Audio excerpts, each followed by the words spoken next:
I was like, okay, I want to write a book about Frank Sinatra's movies. So I got a contract to do it. And then through various bad decisions that only young men in their 20s make, I left, put down the manuscript after it was about a third done, never completed the contract. It just went dark. And I sort of forgot all about the dream for a couple of decades. Hey readers and writers, welcome to Season 2, Episode 2. Today we're chatting with author Gary Schneeberger about ideas that someone else did first.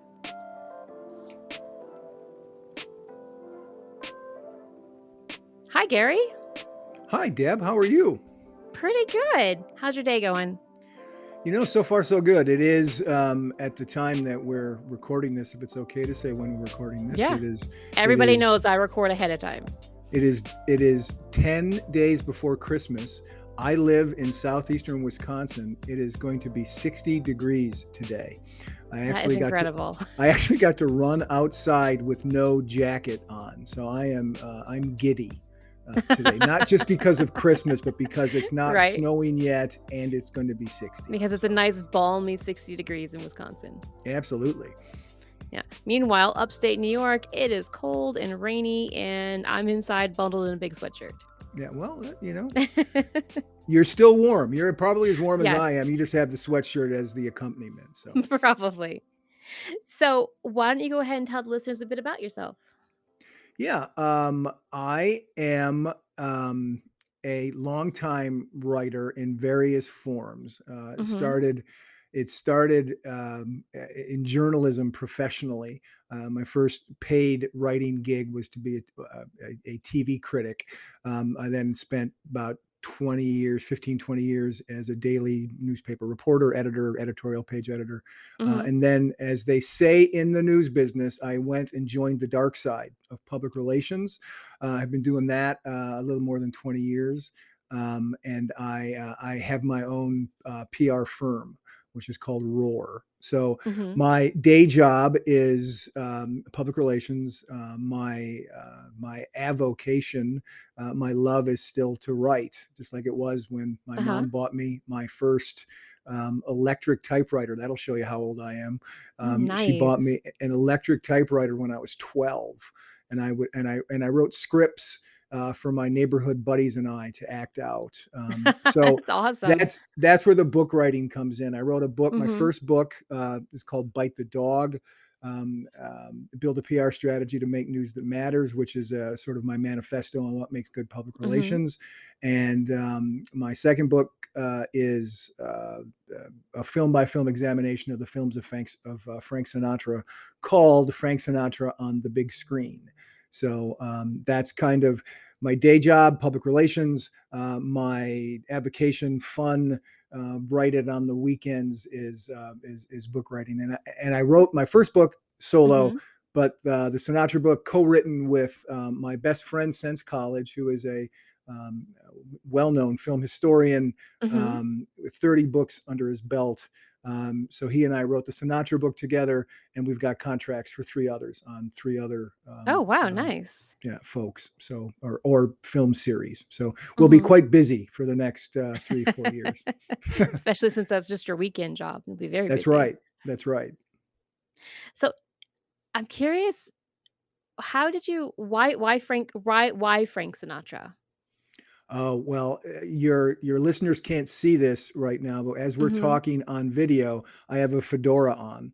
So I've been wearing fedoras since I was a teenager, which makes me sort of weird, I suppose. But I just really fell in love with Sinatra's music in my teens, in my early 20s. I once... you're too young to remember this. They're kind of back a little bit. Lip sync contests. They were all the rage in the 80s. Lip sync contests. I remember those, yeah. Lip sync contests in bars were all the rage in the 80s. And I actually won, I know we're playing all this 80s music, right? I actually won a lip sync contest as Frank Sinatra at a bar in Racine, Wisconsin. So I was always a big fan of his. And the idea for this book was actually birthed in the early 90s. And I didn't pick it back up to finish it until last year. So there was, like 25 years in between that. But I was just, why Frank Sinatra? I've always been a huge fan of his singing, and I've always thought him to be an underrated actor, despite the Oscar that he has. And that's sort of the arc of our book. Mine and Jim's book, James L. Nyber, my co-author. The book really is it's a film by film study of critical assessment of all of his films from the 40s into 1980, which was his last theatrical release. Okay. So how did well, I know I asked why Frank, but how did you said it was birthed in the 90s. How did the story idea get started? Story. You know, I call it story, but book idea get started. it was Jim and I have been best friends since college, and Mhm. he had. I said he's written 30 books. By the time in the early 90s, he'd written like 5 or 10, Okay. and he introduced me to his publisher, who was publishing his books at the time, McFarland and Company Publishers. I was like, okay, I want to write a book about Frank Sinatra's movies. So Mhm. I got a contract to do it, and then through various bad decisions that only young men in their 20s make. I left, put down the manuscript after it was about a third done. Mhm. Never completed the contract. It just went dark, and I sort of forgot all about the dream for a couple of decades. And then so that happened while I still lived. I had moved out of Wisconsin.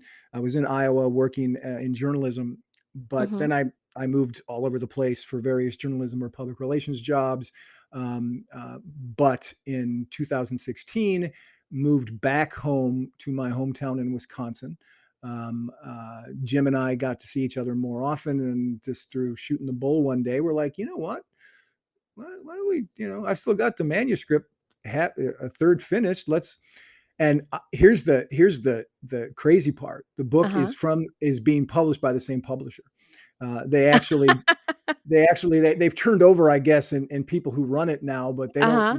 they didn't hold my unfulfilled contract against me and gave me another That's one. good. So yeah, that's how that got revisited, and it was really his steam because as I said, he's written 30 books.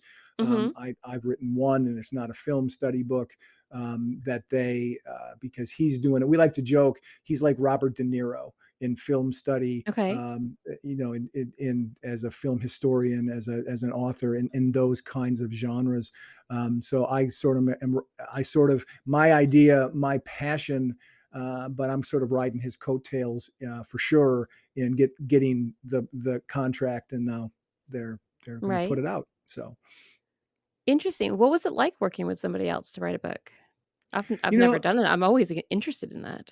it's funny as we're talking. I'm not sure what you think of the Beatles, but the the Beatles just were the subject of this 3-part, enormously long, My almost my 8-hour husband and doc. I buckled down Yeah, and watched it. yeah, I did too. Love the Beatles. Jim and I Mhm. both watched it actually at the same time, and like texted while we were watching it. But you know, the thing that leaps out is that Paul McCartney and John Lennon, all the Beatles songs that they were involved in are credited to Lennon and McCartney. Mhm. They after the first few years they stopped writing together. They would kind of write their own, but they always did it as if it were they wrote them together. It was always Lennon Mhm. McCartney, even if McCartney wrote it himself or Lennon wrote it himself. It's sort of the same with Jim and I in that Okay. we start the project, we go through, first pass is who really loves certain movies. I Uh-huh. want that one. I want that one. I want that one. And then we divvy them up after that, just based on, if there are some that are less enjoyable, less critically noteworthy, Mhm. we'll, draw the Like, short draw straw. straws for Right, them? right, Yeah. exactly. Whoever gets the short straw kind of gets that. So we kind of divvy it up. It's interesting. I was thinking, I know a lot of your guests write fiction and those Mhm. kinds, and there's I'd say it's like plotting. 95% fiction. Right. And there's plotting involved, obviously, in that. But Mhm. in some ways, there's plotting involved in what Jim and I did, in that, we have to, how did Sinatra get the role? Who Mhm. else? who else was up for the role. One of the things we discovered that I didn't know was fun in the research is that half of the movies, at least that he did in the 50s, Marlon Brando was the first choice. From the studio always Really? wanted, the studio always wanted Brando, and Sinatra hated Brando. They co-starred in one movie, Guys and Dolls, and they just couldn't stand each other because Brando, even though he couldn't sing, got the lead role because he was the bigger star. So Mhm. there's plotting involved in the sense that we sort of go through and see how did the project come together. What were some of the news items that were going on in the background as it was going on? Then comes the Uh-huh. critical analysis of the movie, and we have to sort of plot that out. So there is a bit of Lennon and McCartney about what we do, and there's also some plotting of how that works. So we Mhm. basically work very independently. He's with 30 books under his belt. I'll take a week to write a chapter. I'll give it to him. He'll read it.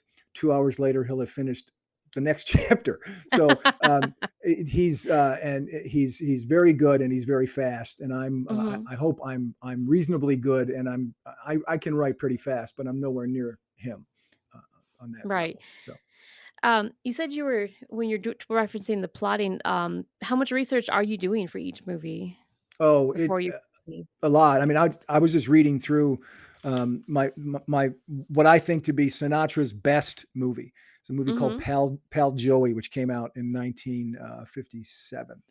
And I mean, it's always fun, and hopefully, I'm not the only person to have this experience.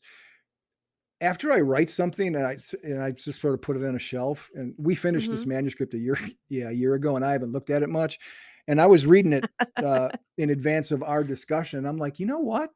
That's pretty good. I mean, that's a good turn of phrase, or that's a good detail that I didn't Mhm. know that was out there. Like Mae West was considered for the female lead in the the movie Pal Joey. So we'll go as deep. I mean, we'll do lots of contemporary newspaper .com archive searches.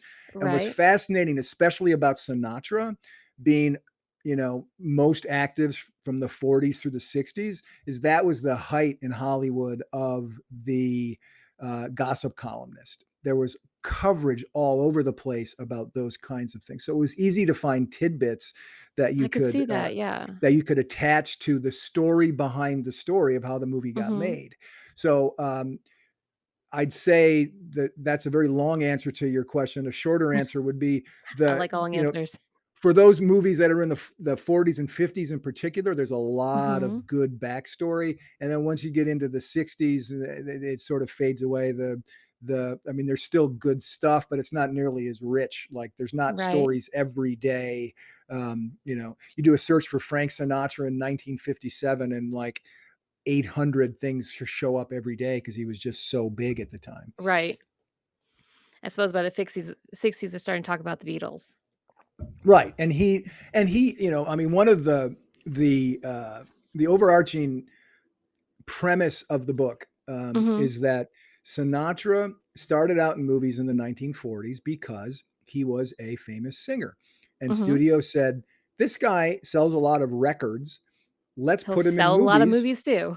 Right. And they put him in movies, and he literally played himself in his first movie, Higher and Higher. He played a character named Frank Sinatra who That's awesome. inexplicably who inexplicably rode a bicycle around and smoked a pipe while riding the bicycle. That was just the way it was, and it was like Okay. 1944. That's just what he did, and he sang a lot. He sang a lot Mhm. of kind of more ballady, sort of almost saccharine arrangements of stuff. But the Bobby Soxers, who later became the Beatles fans, who screamed, right, the same sort of kind of Right. reaction. They reacted to to Sinatra that way. So he started out in the 40s that way, and he got typecast very quickly by Hollywood as this sweet, earnest, sort of bewildered character, which, if you read any biography of Frank Sinatra, is not at all what he was like. And he Mhm. got frustrated with that. And so, as the 40s go into the 50s, he makes three movies with Gene Kelly. Gene Kelly plays the kind of, hip, he's got it all together, he's good with the ladies guy. Frank Sinatra is this naive, bumbling kind of waif who wears his sailor cap back on his head with his hair poofing out. Mhm. And Sinatra can't break out of that. So his career sort of nosedives. He does in the 50s. He's pretty much done. His recording career is done. His film career is done. And then along comes the movie From Here to Eternity, and that's the movie that he really wanted a supporting role in. A character named Maggio, who is tragically killed. Not a spoiler alert. The movie's like 70 years old, um, but he wanted the role. Uh, got paid nothing for it. Did the role, was magnificent in it. Got an Oscar for Best Supporting Actor, and then everything took off. Everything went broke his typecasting. The 50s, he Right. is doing all kinds of different movies. He's excelling in drama, in comedy, and in musicals throughout the 50s. Then the 60s come along after he has this incredible run of really strong movies. He gets nominated for another Oscar for a movie called The Man with the Golden Arm. He's on top of the world. He's proved the critics wrong. He's not just this bumbling waif. And then Mhm. after he proves his point, he kind of just says, "Okay, I've proved my point." Right? I did And it, I'm done, let's do something else. right, he stops trying, in the sense of he doesn't push himself as an actor. He makes one Mhm. really good movie in the 60s, which is called The Manchurian Candidate, which Okay. very good I've definitely heard it, I have never actually yeah, I've never watched very good it. political thriller. But after that, the last of the last 9 film roles he played, 7 of them were world weary private eyes or cops. That was his thing. Okay. He was comfortable in that skin, and he Mhm. did it, and he didn't have to push himself too hard, and he got to hang out with his buddies. He made a bunch of movies with his buddies, Dean Martin and Sammy Davis Mhm. and Peter Lawford, and he didn't try that hard. So it was fascinating to me.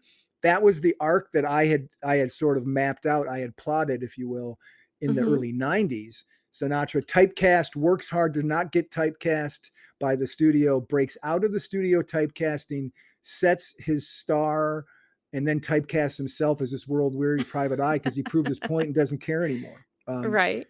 He's good in those parts, but he's not pushing himself, and Mhm. that's kind of the arc of what the book talks about, film by film, in his career. Now, is that the reason why you wanted to write the book in the first place? It sounds like you're pretty passionate about it.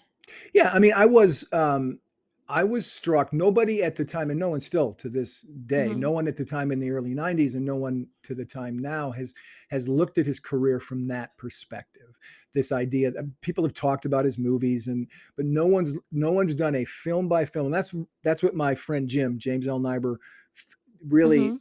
really made his mark on, is these film by film analyses of an actor's screen work, either throughout the whole career, Okay. through a period of time. He has a one of his more recent books is Clark Gable in the 30s, so he kind of does that sort of thing. Mhm.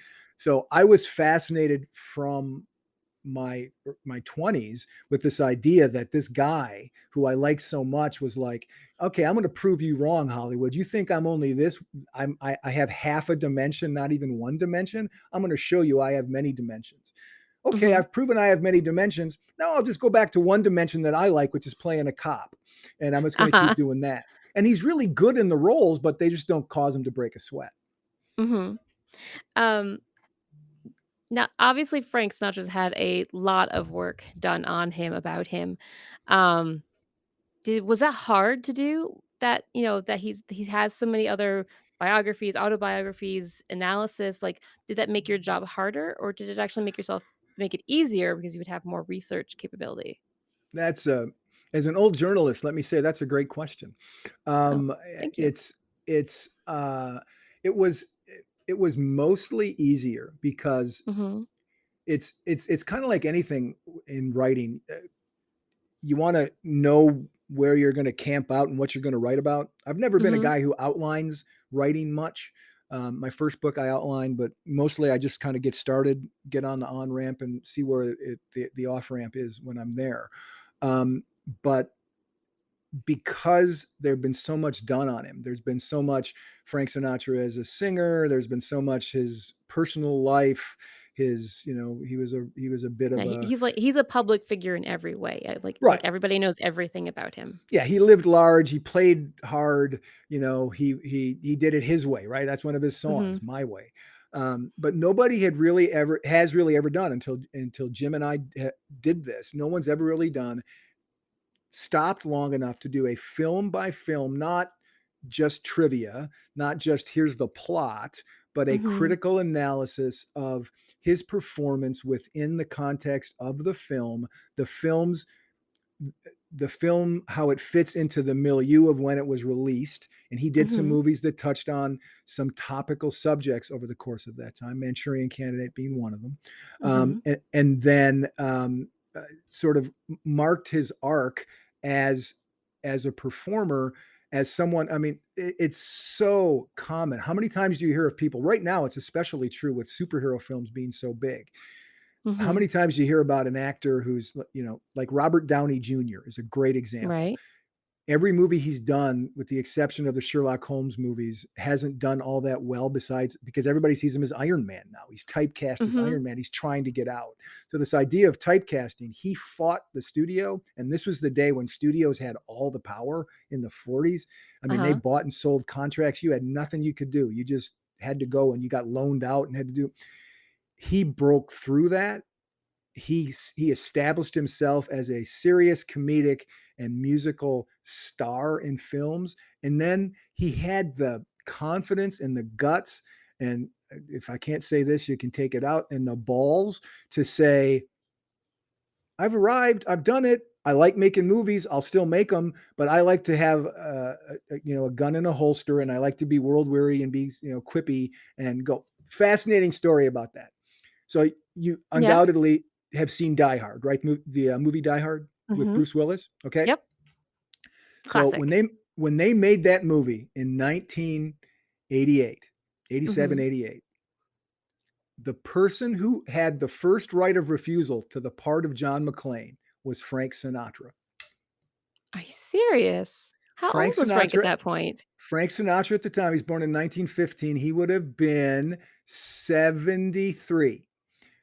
But here's why, because one of those movies he made when he got tired of really trying to push himself hard, and he Uh-huh, settled in nicely to the to the the character of the world weary private eye or police officer, was a mhm, movie called The Detective okay, in the mid to late 60s. And okay, that movie was written by a guy who only wrote one other book. His name's Roderick Thorpe. He wrote The mhm, Detective, and he wrote another book called Nothing Lasts Forever. When Sinatra signed his contract for The Detective, he had it in his contract that if they ever made a movie version of that second book by Roderick Thorpe, he had to get the first shot at starring in it, regardless if they changed the character's name, whatever. If it's based on that book, if the script is right, based on that book, he had to get offered that role. Well, if you look at Die Hard, even though it's not the same character's name and it's mhm, completely different, it is based on the book Nothing Lasts Forever. So when they're going to try making this movie, they're like, we have to offer this to Frank Sinatra. Here's what he says. He's yeah, 73 years old. They bring the part to him, and he says, "Nah, I'm too old and I'm too rich." and he and he turns them down. And they're happy because they're thought like, oh gosh, what if he does? I right, mean, could you imagine Frank Sinatra at 73, kind of gained some mhm, weight, eating pasta over the years, I and yeah, he's going to be crawling through the air ducts, flipping on the Zippo lighter and not going to uh-huh, work. right, So, but that's the kind of thing that he was able to do. That's why it was so fascinating to me and why I hung on to it for so long. And I was surprised, frankly, that my analysis of his career, no one else had ever sort of done that story, not even in essay form, let alone book form. So mhm. that's why Jim and I jumped at it. That is surprising, because, like I said, like, his life he was literally a public figure, his life Oh was yeah, I mean, it seems like every aspect of him should have been covered at that to this point. right. And that was, um, your question when you asked, is it easier or harder when someone's had so Mhm, much written about them? And one of the things that makes it it's not easy or harder, but rewarding is when Mhm. you find yourself That little with gem. yeah, with a perspective that nobody else has put out there. And we had a number of those throughout the writing of the book that we had not seen elsewhere. That Mhm. our and it's not even that we found research and we said, okay, this is what some report at the time said in 1953. Right. Uh, what we saw in the movies, what we saw in the way that the movies played to the culture, we had some insights that we had not seen elsewhere. And that's a very rewarding thing. That's where, writing about something that's been written about a lot or someone who's been written about a lot, when you can have a breakthrough moment where you feel like you've brought new scholarship to the subject. And this is really Mhm. a scholarly study of Sinatra's film career. Yeah, When you sounds feel like like it. you've brought new scholarly insight to a subject, that's a good day at the book writing factory for sure. Now how long is from start or well, discounting the fact that you started it in the '90s, how Right. long did it take you to go through the book and finish it? Um, we had it done. It was probably about 4 months or so. And that includes That's not bad.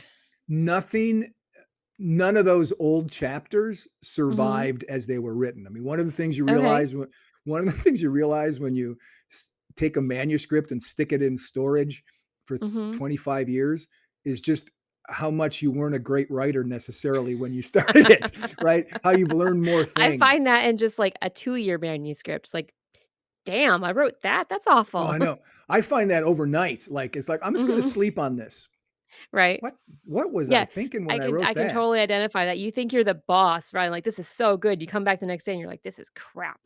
Yeah, it's just like, what was I thinking? I had some bad Taco Bell or something when Mhm. I went out. So yeah, it was about 4 or 5 months. And again, a lot of that is Jim because he's Mhm. just so fast. It's like, Right. and he's good. He's not fast and slipshod. He's not I mean, he's just this is his thing. I'm it's great to be best friends for almost 40 years with a guy who has this track record and this skill set, and now he's partnering with me not only on the Sinatra book, but we've got three other contracts after that, and we've got another one that we're going to get as soon as we've already hatched the idea and we're going to get the contract. The publisher's already said yes. We just haven't put in for the contract yet. So Okay. If you don't mind me asking, what are the next books planned? We are right now beginning to write. Here's another one. Talk about subjects that people have written about before on the James Bond film series. Okay. You may have seen a What are couple of you books on James exploring? Bond. Yeah. What we're doing is, again, a lot of the James Bond books are like, here's a rundown of all the gadgets. Here's a rundown on all the Bond girls. Here's a rundown of all the villains, or Mhm. trivia, or stuff like that. We are Yeah, doing this same thing. catalogs. Yeah, not a lot of people take a scholarly approach at how was Bond. I mean, our organizing construct is how has how over the course of the 60 years that Bond's been in play, from the novels to No Time to Die, Mhm. how was he shaped by the culture, and how did he shape the culture? That's kind of what Hmm. we're after. How have the movies and the books, just at the start, the intro, the books, Mhm. how did he shape the culture, and how is culture shaped by him? And it's our argument that um, that from the first movie, Doctor No, to No Time to Die, is sort of a beginning and end, an alpha and omega, because it's going to be rebooted, and it's not probably going to have any connective tissue to the other films. An interesting fact, again, no one's ever pointed this out to my knowledge that I can find. From Dr. No to No Time Mhm. to Die, there's always connective tissue between every movie, meaning there's always an actor who appears somewhere that builds a Oh, daisy chain that gets you through it. okay. So, Interesting. yeah. I Uh, don't I've not that I've seen all of them, but I have obviously seen a great many of them, like everybody in the world, and I've never noticed that. Yeah, well, and it happens. in the minor characters, right? It happens Mhm. in who Right, I'm plays. assuming we're not talking about the leads. I think we were talking No, about like a sub right. character. Like when you go from from when Connery goes away, and George Lazenby takes over in on Her Majesty's Secret Service, the guy Mhm. who played M is the same M. The woman who played Miss Moneypenny is still Miss Moneypenny. Q is still Q. So you've got that same person, even though Bond's different. Then you Right. move on to Roger Moore. You still got the same Q, Moneypenny, and It kinda M. lends credence to the theory that Bond is just a number or a number attached to the Correct, name. exactly, and that's why the timing for our book couldn't be better, I don't think, because it's going to be new. However they reboot it, whatever they Mhm. do, the chances are they're not gonna have the same Q or the same M or the same whatever. They're Mhm. gonna there's just They're just something completely about. rebooting it. Right. There's something about this universe that they're not that it feels like an ending. Mhm. And based on some of the little tidbits we've seen come from folks, we believe that's the case. So we're excited about that. We're just now getting going on that one. Okay.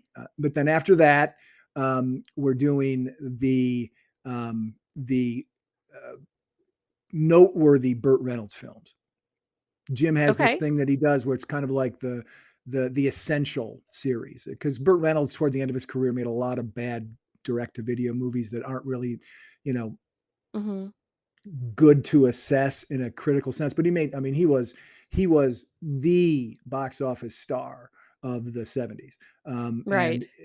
so we're going to tackle that. Then we're going to tackle, because Robert Redford's announced his retirement. The next one after that is the films of Robert Redford, which will be fascinating. And then we hatched an idea when we were watching. We do this thing, and no one's going to be able to see this because they're not going to see it on video. But Jim and I um, get together like every couple of months and do this thing that we put on Facebook called "Bald Guys Watching Movies." See, that's me. Uh-huh. You can see that I'm qualified.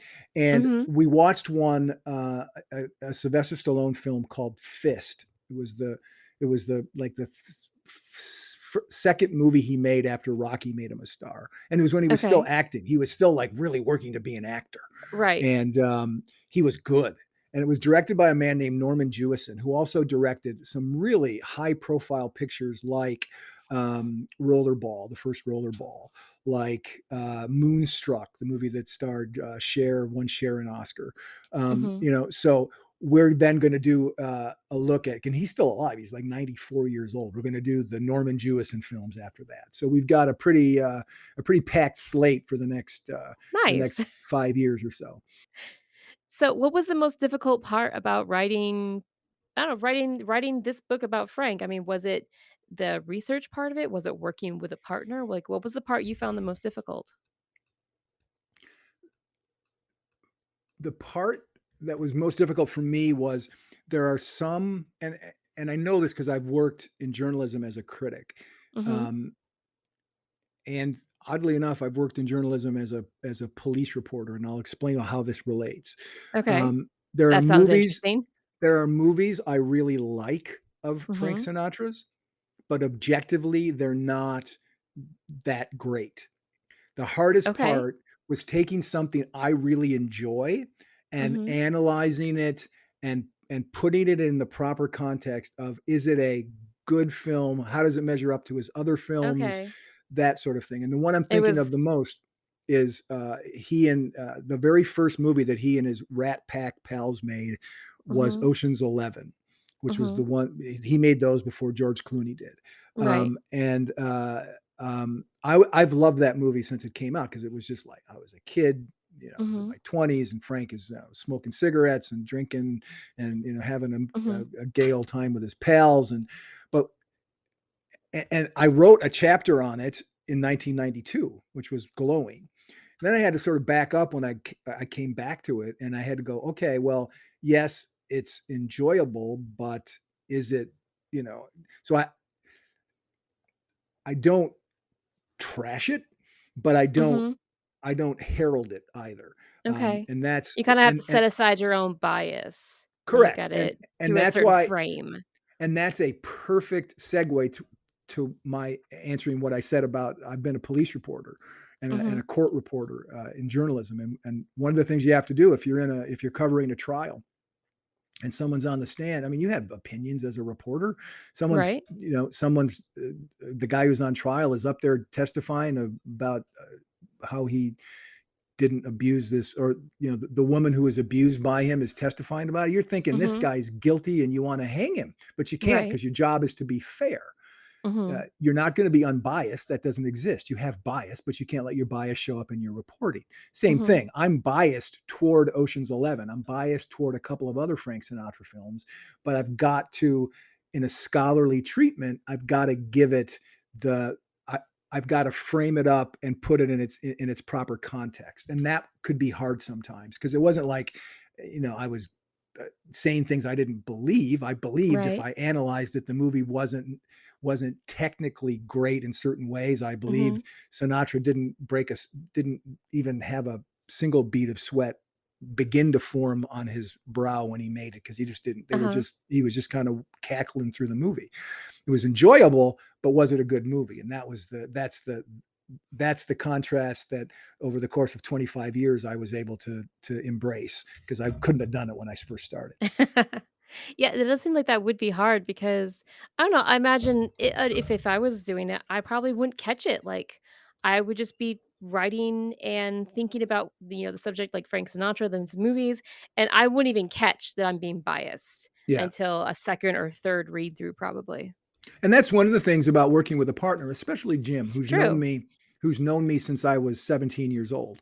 Hmm. Um, that uh, he and he and I in different careers have had pretty successful moments in our careers. So Hmm. we tell each other through our relationship and through what we've accomplished in our careers, we can say, no, that doesn't work. You're being whatever, Hmm. get it together, pull it. I mean, we can have that kind of thing. It's the Lennon McCartney thing. The Right. biggest problem John Lennon and Paul McCartney had is when they broke up, there was nobody there to say, who was equal to them, who could say, hey, Paul, those songs are a little syrupy. Right. Hey, Or they Jim, need those, this into that. Yeah, my husband and I were right, basically having the exact same conversation last right, week. because there was no peer to Paul McCartney. Right. There was no They peer work to together John as a Lennon group. besides Individually, each they other. lost that, yeah. Right. So Jim and I are able to do that because we have such a long relationship and Mhm. we respect each other. So that works out really well. Good. Do you think that the new books coming up, you're gonna have a possibly easier time with because you won't be coming with that Frank Sinatra idolization and bias coming into it? Yeah, I mean it's very interesting, right? Bond was kind of my idea in the sense that we're like, okay, let's write another one. What should it be? How about James Bond? Um, Mhm. I- we're both big fans of Bond. We saw No Time to Die together in the theaters, a couple months ago, which was great. Mhm. But I think it will be because it's not, and it's not like it's a third finished project that was mine or his. True. This is Yeah. fresh from the beginning. We're starting and we're Yeah. going. You So both have equal footing on the new projects. right. So already in the first couple of chapters that we've written, it's been different in the sense that we're not going backwards. He's not having to correct me quite as much with this thing that you wrote in Mhm. 92 wasn't all that. I think it'll work out well. Again, the biggest challenge for me is going to be I mean, he's retired. Mhm. I'm not, so I have a day job. So he's, He's and got by more retire, time to do it. well, yeah, that's his job now. His job is writing Mhm. books, and he's incredibly prolific and excellent at it. And you know, I get like, okay, I wrote a chapter, and my wife will will proofread it because she's in PR as well, and Mhm. she'll proofread everything, and I'll send it off to Jim, and he'll say, "Yep." And then, as I said, 2 hours later, okay, I'm done. It's like, come on, man. Show me up here. Yeah, let me have a little bit of time to do a victory lap that I finished a chapter and I love some of the phrases in Give me there. at least 24 hours, man, come Right, on. right. Well, where can listeners connect with you online? Wait, Uh, before we get to that, yep, let's back up. When is the Frank Sinatra book going to be published? that is a very excellent question. Um, we turned the manuscript in more than a year ago, and they're working on it. Jim has Okay. said he's done several books with it's McFarland and Company Publishers. Mhm. He's done several books with them. He said this is the longest it's taken, but just in the last couple of weeks, they've started to ask us lots of editing questions, like, "Did you mean to say That's this? good. And did you do that?" So we Right. That's a good anticipate, sign. yeah. So I mean, it's in their catalog for a spring release. Mhm. So we anticipate February-ish. It Okay. will probably be out. So yeah, that's it's nice to have one in the holster. I just Mhm. I want to Be nice to draw. have it out to the public too. Yeah, I want people to be able to see it. So, but it will Soon. happen. It will Okay. happen. So now where can listeners connect with you online? Um, Best way to find me is Mhm. my company website is we roar, as in lion roar, dot Mhm. LA. Um, uh, you would think LA stands for Los Angeles, where I worked for a couple years That's where I thought of initially too. doing publicity for the film industry. It's actually, and that's what I wanted people to think it stands for. It's actually the Mhm. country code for Lithuania. Okay. So, but it's we roar, as in we're like lions, and we roar.la, Mhm. and that's got all information about my business, my other book, Bite the Dog. Mhm. Link to buy that there. We're going to have I'll put links to Frank Sinatra on the big screen when that comes out, so people can Okay. find that there as well. So Excellent. And I will put a link to the website in the show notes. So if people don't want to fabulous, try to sound that out for themselves, they can just go to one click. fabulous. Makes it Thank you. easy. No Yes. problem. All right. Well, you have been an awesome guest. This was a very interesting conversation. Well, thank you. You've been a good. I mean, you're a good host. You ask good Oh, questions. I well, can thank always you. tell when people don't. You listen. What's great Yeah. about what you do I is you try not listen. to talk a lot. I let the guests talk a lot. Yeah, and you listen and ask follow up questions, which is the Mhm. best thing. People don't sit where I'm sitting if they don't like talking about themselves, and you give us the Right. chance to do that. So bravo. As an ex journalist, Awesome. both reporter and editor, I applaud your Thank you. skills. I appreciate it.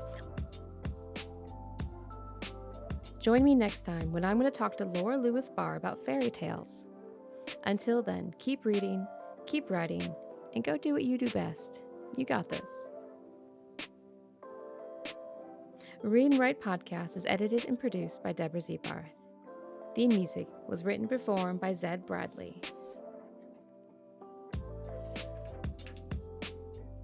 Audio effects were created by Red Octopus and Black River Phonogram. Show notes and previous episodes can be found at readandwritepodcast.com. If you'd like to support the podcast, for just $1 a month on Patreon, I'll give you a personalized shout out in every episode. Shout out to the Readers and Writers Tribe, Sea Kid, Dos Rios, and Pikachu. You guys are awesome, and I couldn't do it without you. Special thanks to my guest Gary Schneeberger and all the subscribers who make this podcast possible.